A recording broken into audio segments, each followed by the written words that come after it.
Tout un pays au ralenti. À l'appel des principaux syndicats, la Belgique connaît ce mercredi une grève générale très suivie. C'est la fin d'un vrai faux suspense. Maurice Kamto, le président du mouvement pour la renaissance du Cameroun, a finalement été inculpé. 2 mois après les faits, Bongende n'est plus qu'une vaste fosse commune, à ciel ouvert. On se moque des gens. Vous voyez des restes qui sont là et on dit aux gens de rentrer.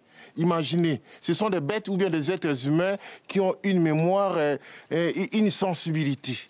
2 groupes vivent là-bas, les Batende et les Banounous. Nous avons été en mesure de prouver qu'une de ces communautés, les Batende, se sont méthodiquement attaquées à l'autre. Un massacre qui a été orchestré des semaines en amont, prémédité.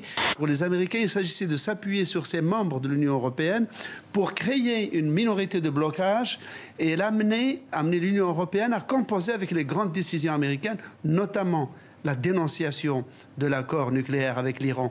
C'est des femmes antiféministes qui détestent les femmes dans la même entreprise, qui s'attaquent aux femmes et qui surtout pensent que pour réussir, il faut être pire que le sont les hommes.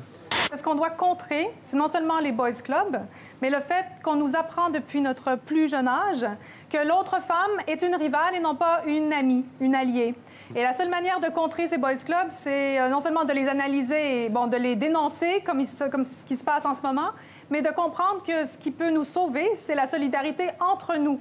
Alors que, je vous dirais, aujourd'hui, pour faire une loi, il faut aller 18 mois. Pour un tweet, il faut 18 secondes. Comment voulez-vous que le match soit égal?